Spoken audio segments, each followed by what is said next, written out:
Dear friends, polity की आज की क्लास में मैं संविधान का भाग 3 पार्ट 3 कराने वाली हूँ, जिसमें हम अपने राइट्स के बारे में पढ़ेंगे कि हमारे पास जो फंडामेंटल राइट्स होते हैं यानी हमारे मूल अधिकार होते हैं वो कौन से आर्टिकल्स में दिए गए हैं और वो क्या होते हैं। तो चलिए friends, without any delay video हम शुरू करते हैं। सबसे पहले जो फंडामेंटल राइट हैं वो कौन से आर्टिकल्स के अंदर आते हैं, तो फ्रेंड्स ये आर्टिकल 12 टू आर्टिकल 35 संविधान का भाग 3 है, जिसमें हम फंडामेंटल राइट्स के बारे में पढ़ेंगे। ये अपने आप में एक इम्पोर्टेंट भाग है फ्रेंड्स संविधान का, क्योंकि ये हम ह्यूमन बीइंग्स की बेसिक नीड होती है हमारे डेवलपमेंट के लिए। ठीक है, तो चलिए वीडियो शुरू करते हैं। सबसे पहले जो आर्टिकल 15 है, 16 है, 19 है, 20 और 29 और 30 है, ये जो आर्टिकल हैं इनमें केवल और केवल भारत के जो लोग हैं, भारत के जो नागरिक हैं, भारत के नागरिकों के लिए मूल अधिकार प्राप्त हैं। ठीक है, यानी जो हम 12 से 35 तक पढ़ेंगे ना, इन 12 से 35 के बीच जो आर्टिकल 15, 16, 19, 29 और 30 है, ये आर्टिकल सिर्फ और सिर्फ भारत के नागरिकों के लिए हैं, जो बाहर के हैं उनके लिए नहीं है। तो सबसे पहले अगर मैं बात करूँ राइट्स की, तो राइट क्या होता है फ्रेंड्स, कि हमारा क्या अधिकार है। तो राइट्स ना 4 तरीके के होते हैं हम ह्यूमन बीइंग्स के पास। कौन कौन से? एक तो ह्यूमन राइट यूएनओ के चार्टर 1948 के अकॉर्डिंग हमें मिला था।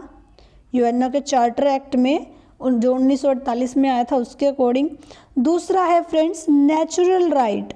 नेचुरल राइट कौन से राइट होते हैं? जैसे हम देखना, हमारा सूंघना, हमारी अपनी ज्ञान इंद्रियों से जो हम नेचुरली भगवान ने जो हमें राइट दिए हैं, सांस लेने का, तो ये जो चीज़ें हैं ये हमारे नेचुरल राइट है, ये नेचर के द्वारा गारंटेड है हमें। ठीक है, इन्हें हमसे कोई नहीं ले सकता, हमारे इन अधिकारों को। और नेचुरल राइट्स होते हैं, ये थ्योरी किसने दी थी? ये दी थी जॉन लॉक ने, कि हम ह्यूमन बीइंग्स के पास ना कुछ नेचुरल राइट्स होते हैं, कुछ नेचर के द्वारा दिए गए अधिकार होते हैं। ठीक है, उसके बाद थर्ड है फ्रेंड्स लीगल राइट, यानी कि जो हमारे कानूनी अधिकार हैं, कि कानून के थ्रू हमारे पास ये राइट्स हैं। उसके बाद है फ्रेंड्स हमारे फंडामेंटल राइट्स, और इस वीडियो में मैं आपको ये फंडामेंटल राइट्स ही पढ़ाने वाली हूँ। तो चलिए फ्रेंड्स शुरू करते हैं फंडामेंटल राइट्स के बारे में। जैसा कि मैंने आपको बताया कि ये राइट हमारे लिए बहुत ही बेसिक सी नीड होती है। किसी भी देश की सरकार के द्वारा वहाँ के लोगों को और नागरिकों को ये अधिकार दिए जाते हैं। ठीक है, कोई भी देश हो, A to Z, सभी देशों के जो सरकार होती है वो वहाँ के नागरिकों को फंडामेंटल राइट्स देती है। तो नागरिकों को या वहाँ रहने वाले लोगों को ये अधिकार दिए जाते हैं। फ्रेंड्स, अगर बात करूँ विश्व की, कि विश्व में सबसे पहले किसने ये किया था? विश्व में सबसे पहले ब्रिटेन जो कंट्री थी, उसने नागरिकों को ईयर 1950 में, वहाँ के 15 यानी 1915 में वहाँ के जो राजा थे, कौन थे फ्रेंड्स? किंग जॉन ने एक दस्तावेज लिखा था जिसका नाम था मैग्ना कार्टा। क्या था फ्रेंड्स? मैग्ना कार्टा के रूप में लिखित, मैग्ना कार्टा एक दस्तावेज था जो कि लिखित दस्तावेज था किंग जॉन के द्वारा, और किंग जॉन जो राजा था उसने ब्रिटेन के नागरिकों को सन 1915 में लिखित रूप में ये मौलिक अधिकार थे विश्व में सबसे पहले ब्रिटेन ने दिए थे। उसके बाद फ्रेंड्स 1789 में अमेरिका के संविधान में मूल अधिकार जो है वो बिल ऑफ राइट्स के नाम से आए। किसके नाम से आए? बिल ऑफ राइट्स के नाम से इन्हें अमेरिका के संविधान में शामिल किया गया। तो अगर आपसे पूछे, वैसे तो मैंने आपको पढ़ाया था कि ब्रिटेन का जो संविधान है वो अलिखित संविधान है, यही पढ़ाया था ना। लेकिन मैंने आपको अब इस वीडियो में क्या बताया कि विश्व में ब्रिटेन पहली ऐसी कंट्री थी जहां के राजा किंग जॉन ने मैग्ना कार्टा के रूप में लिखित दस्तावेज में 1915 में सबसे पहले अपने नागरिकों को मूल अधिकार दिए। उसके बाद संविधान में सबसे पहले किसने लाया, तो संविधान में 1789 में बिल ऑफ राइट के नाम से अमेरिका ने मूल अधिकारों को शामिल किया। 1789 में फ्रांस के नागरिकों को भी मूल अधिकार दिए गए। 1789 में ही क्या हुआ था, फ्रांस के जो नागरिक थे वहाँ के लोगों को भी मूल अधिकार दिए गए। और क्या नाम से दिए गए, नागरिकों एवं व्यक्तियों के लिए अधिकारों का घोषणा पत्र। फ्रांस में किस नाम से आए कि नागरिकों एवं व्यक्तियों के लिए अधिकारों का घोषणा पत्र, that means charter of fundamental rights for the citizen and people. ठीक है फ्रेंड्स, तो ओवरऑल मैं ये कह सकती हूँ कि किसी भी देश की सरकार के द्वारा अपने नागरिकों को जो अधिकार दिए जाते हैं, कुछ मूल अधिकार वो कहलाते हैं। ठीक है, तो अब हम बात कर लेते हैं अपने भारत की कि भारत के मूल अधिकार क्या हैं, यानी fundamental rights of our Indian constitution, कि हमारे संविधान में कौन से मूल अधिकार लिखे गए हैं। तो फ्रेंड्स, भारत के संविधान के पार्ट 3 में, जो कि मैं आज आपको करा रही हूँ, फंडामेंटल राइट्स को शामिल किया गया। और इस भाग 3 को मैग्ना कार्टा के नाम से भी जाना जाता है। क्यों जाना जाता है फ्रेंड्स, क्योंकि मैंने आपको क्लास की स्टार्टिंग क्लासेस जो कराई थी पॉलिटी की, उसमें मैंने आपको ये बताया था कि हमने फंडामेंटल राइट कौन सी कंट्री से लिए हैं, अमेरिका से लिए हैं। और अमेरिका के अंदर जो मूल अधिकार हैं वो किस नाम से हैं, किस नाम से हैं फ्रेंड्स, अभी अभी मैंने पीछे बताया है। वेरी गुड, ये है हमारे बिल ऑफ राइट्स के नाम से, बिल ऑफ राइट्स के नाम से। लेकिन क्योंकि सबसे पहले ब्रिटेन में मैग्ना कार्टा की शुरुआत हुई थी, तो भारत के में संविधान के अंदर मैग्ना कार्टा कौन से भाग को कहा जाता है, भाग 3 को कहा जाता है। ये क्वेश्चन ऐसे भी आ सकता है। तो इंडियन कॉन्स्टिट्यूशन में जो फंडामेंटल राइट्स है वो कहाँ से लिए गए हैं, अमेरिका से लिए गए हैं। ये क्वेश्चन भी आपको अच्छे से याद हो गया होगा। अब थर्ड जो क्वेश्चन बनता है कि फंडामेंटल राइट कौन कौन से आर्टिकल में आते हैं, तो मैंने आपको बताया कि आर्टिकल 12 से लेकर आर्टिकल 35 तक फंडामेंटल राइट्स है, जिसमें से आर्टिकल 15, आर्टिकल 16, आर्टिकल 19, आर्टिकल 29 और आर्टिकल 30, ये जो 5 आर्टिकल हैं ये सिर्फ और सिर्फ भारत के नागरिकों के लिए है। अब हम 1 बाय 1 आर्टिकल पढ़ना शुरू करेंगे कि आर्टिकल 12 क्या कहता है, आर्टिकल 13 क्या कहता है और अप सो ऑन। तो चलिए फ्रेंड्स शुरू करते हैं। आर्टिकल 12 जो है फ्रेंड्स वो डिफाइन करता है स्टेट का मीनिंग। डिफाइन क्या करता है, मीनिंग ऑफ स्टेट। समझते हैं इस चीज़ को कि मीनिंग ऑफ स्टेट कैसे डिफाइन करता है। देखिए,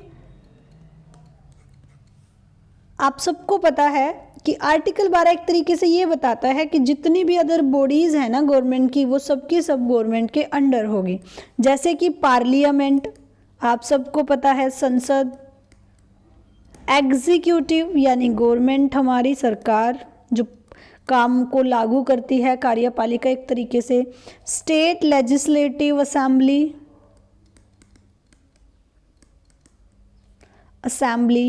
पीएम से लेकर लोअर जितने भी नीचे मंत्रीज हैं, आईएएस से लेकर 4th क्लास तक के यानी कि नीचे तक के क्या जितने भी एडमिनिस्ट्रेटर है वो सभी के सभी, चाहे वो सीएम से लेकर सीएम से नीचे वाली पोस्ट पर हो, पीसीएस से नीचे की क्लासेस हों, ठीक है, ये सभी के सभी जो लोअर बॉडीज़ है, ऑल बॉडीज़ फाउंडेड बाय, राज्य द्वारा घोषित जितनी भी संस्थाएं हैं, चाहे वो एलआईसी हो, चाहे वो ओएनजीसी हो, जो भी गवर्नमेंट की संस्थाएं हैं उन सबको गवर्नमेंट संभालेगी एक तरीके से, आर्टिकल 12 ये कहता है।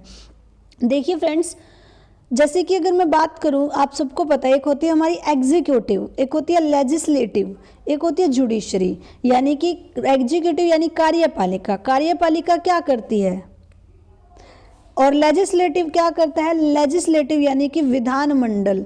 विधानमंडल क्या करता है फ्रेंड्स, कोई भी कानून है ना उसको बनाता है, यानी एक तरीके से पारित करता है कि भाई मैं ये कानून लेके आया हूँ। फिर उसके बाद एग्जीक्यूटिव आती है कार्यपालिका। कार्यपालिका उस कानून को लागू करवाती है, लेकिन लागू करने से पहले कानून चेक करने के लिए जाता है जुडिशियरी के पास कि क्या वो कानून व्यक्तियों के यानी कि हमारे भारत के लोगों के हित में है। अगर वो भारत के लोगों के हित में है तो वो एग्जीक्यूटिव के पास जाता है कि एग्जीक्यूट कर दीजिए। अगर भारत के हित में नहीं है तो जुडिशरी उसको वापस भी भेज सकती है। तो देखिए हमारा आर्टिकल 13 जो है वो कुछ इसी टाइप से है। आर्टिकल 13 मैं आपको बता देती हूँ।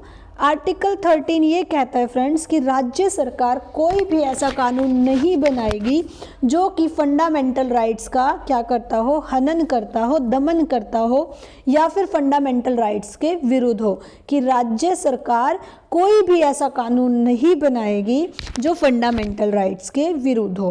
और आर्टिकल 13 क्या कहता है कि जो जुडिशरी है यानी कि जो न्यायपालिका है वो राज्य के द्वारा बनाए गए कानूनों का रिव्यू करेगी यानी पुनर्वालोकन करेगी, उनको एक बार चेक करेगी कि क्या वो हमारे लिए ठीक है। अगर ठीक है तो वो एग्जीक्यूटिव उनको लागू कर देगा। ठीक है, ये था आर्टिकल 13।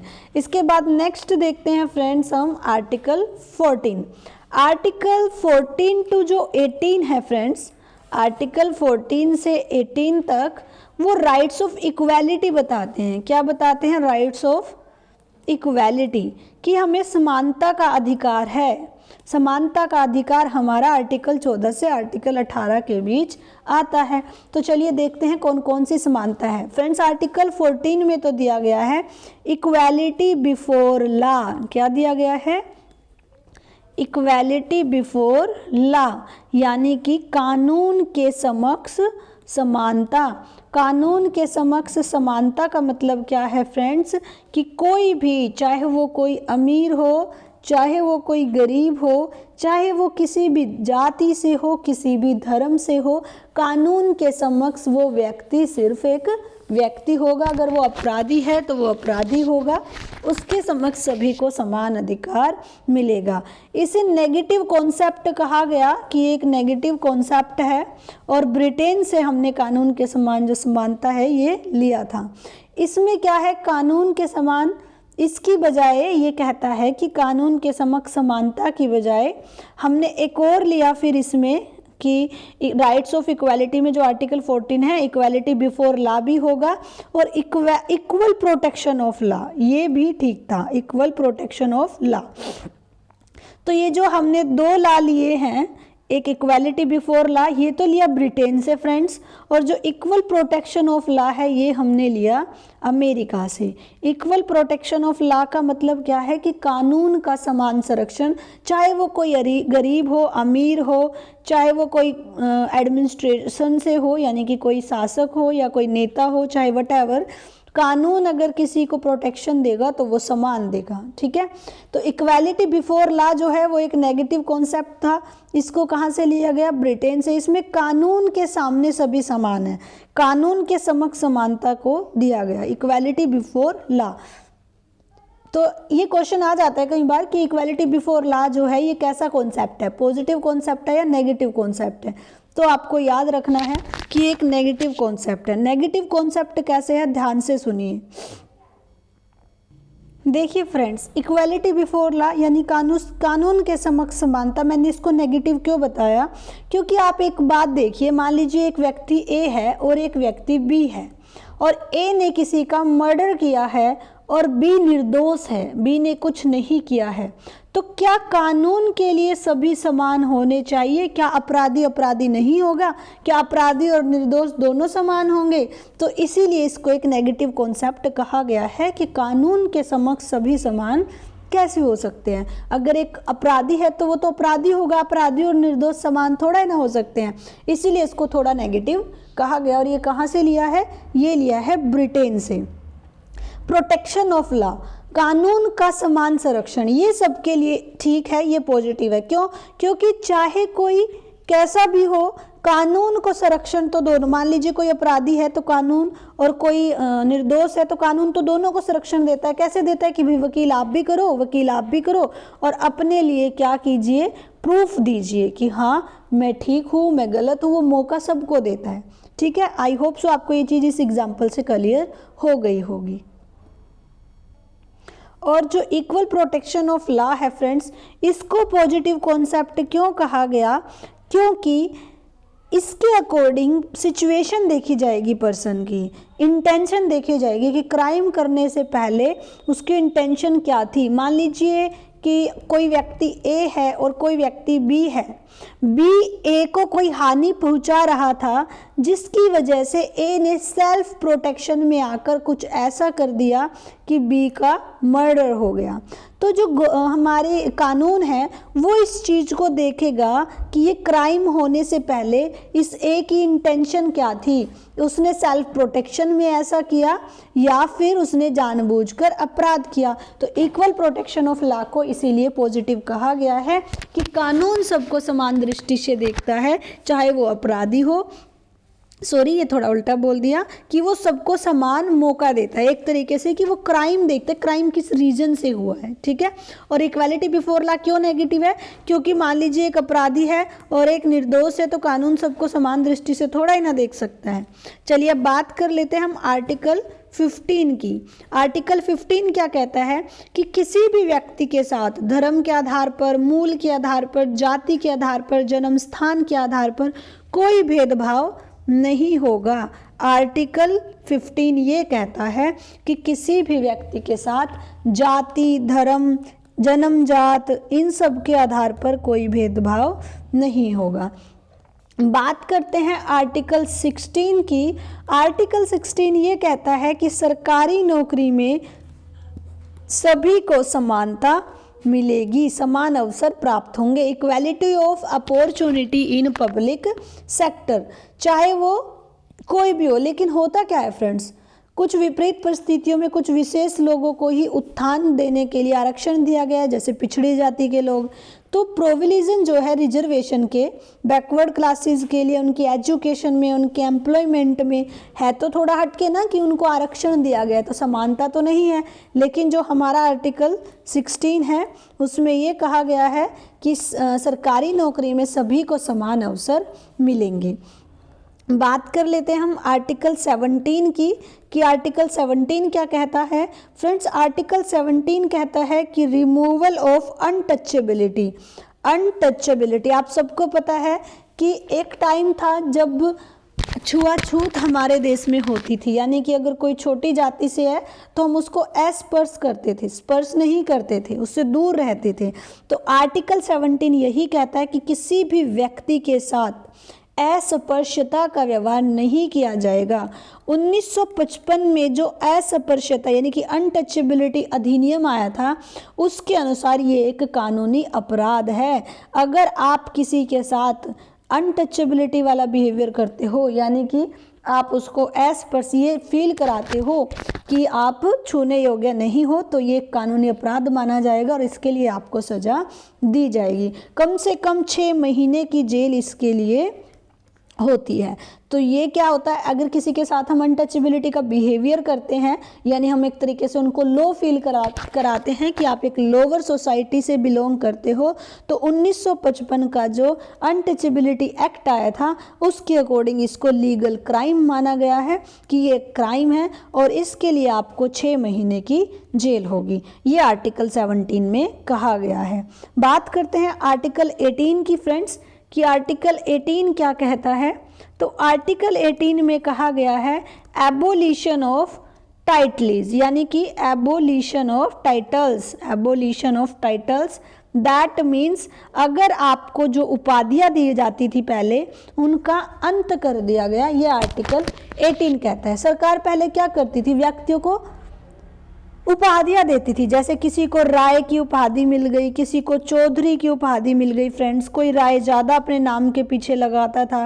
तो इस चीज़ से भी क्या होता था, थोड़ा सा डिफ्रेंशिएट आता था लोगों के मन में कि हाँ ये तो चौधरी है, ये राय है। जैसे अगर मैं राय की बात करूं तो ये लीगल मैटर्स में जो व्यक्ति होते थे ना, उनको राय की उपाधि दी जाती थी। चौधरी जो लैंड का रिवेन्यू करते थे उनको चौधरी कह दिया जाता था। जैसे हिंद केसरी, ऐसी कुछ उपाधि हमारी गवर्नमेंट के द्वारा दी जाती थी। तो ये नाम के पीछे अपने फिर क्या हो जाता था, इन उपाधियों का नाम लिया जाता था। लेकिन सरकार ने क्या कर दिया, इनको आर्टिकल 18 के अकॉर्डिंग ये जो टाइटल्स है ये इलीगल हैं, इनको अंत कर दिया गया। अब किसी को भी, कोई भी व्यक्ति जिसको ये उपाधि मिलती है वो अपने नाम के पीछे इसको नहीं लगाएगा। तो कॉन्स्टिट्यूशन जो है वो परमिट करता है, जैसे मिलिट्री, एजुकेशन टाइटल्स, पोस्ट को लेकर कोई टाइटल हो, ये सब चीज़ें हटा दी जाती है। लेकिन देखो फ्रेंड्स, आपको एक चीज़ और ध्यान रखनी है। उपाधियों में मैंने बताया राय लीगल मैटर के लिए, चौधरी लैंड रेवेन्यू के लिए। लेकिन कई बार हम ये कोई उपाधि नहीं होती, जैसे मान लीजिए किसी ने PhD कर ली तो हम उसके नाम के आगे डॉक्टर लगाते हैं, है ना। ये तो पोस्ट है एक, कि भाई उसके पोस्ट के लिए हमने उसको एक टाइटल दिया है। अगर किसी ने MBBS कर ली तो हम उसके नाम के आगे डॉक्टर लगाते हैं। तो ये उपाधि नहीं है, ये पोस्ट है। आपको पोस्ट और उपाधि में भी फ़र्क पता करना है। टाइटल्स के लिए यानी उपाधियों के लिए रोक लगाई है, पोस्ट के लिए रोक नहीं लगाई। जैसे लेफ्टिनेंट होता है, लेफ्टिनेंट ये कोई उपाधि नहीं है, ये तो पोस्ट है मिलिट्री में। जनरल हो गया, जनरल कैप्टन हो गया, ये सब तो पोस्ट है। तो आपको पोस्ट में और उपाधियों में फ़र्क भी पता होना चाहिए। पोस्ट पर कोई रोक नहीं है, लेकिन ये जो उपाधियां होती थी इनको ख़त्म कर दिया गया है आर्टिकल 18 के अंदर, ठीक है। चलिए फ्रेंड्स, आर्टिकल 19 देखते हैं। वीडियो बहुत ज़्यादा लंबी हो जाएगी। कल हम आर्टिकल 19 करेंगे, 19 के आगे 19 से 22। आज की वीडियो में मैं इतना ही कराऊंगी फ्रेंड्स। वैसे पार्ट 3 जो है संविधान का, इसमें 35 आर्टिकल है, तो इसका एक और अलग से पार्ट मैं लेकर आऊँगी। अगर आपको ये वीडियो अच्छी लगी है तो वीडियो को लाइक कर दें फ्रेंड्स। अगर आप चैनल पर नए हैं तो चैनल को सब्सक्राइब करें और बेल आइकन को प्रेस करना बिल्कुल ना भूलें, ताकि आपको मेरी डेली वीडियोज़ की नोटिफिकेशन मिलती रहे। फ्रेंड्स, अगर आपको ये वीडियो अच्छी लगी है तो आप कमेंट सेक्शन में कमेंट करके ज़रूर बताएं, ताकि मुझे भी अप्रिसिएशन मिले और मैं आपके लिए ऐसे ही ये सीरीज़ आगे बढ़ाती रहूं। डियर फ्रेंड्स, मैं अपने इस चैनल पर जियोग्राफी, पॉलिटी, हरियाणा जीके और मैथ्स, ये 4 सब्जेक्ट लेकर चली हूँ और इन चारों की मैं पूरा का पूरा कोर्स कंप्लीट कराऊंगी। तो शुरू से और आखिरी तक पूरा सिलेबस कंप्लीट करने के लिए जुड़े रहिए मेरे साथ। धन्यवाद।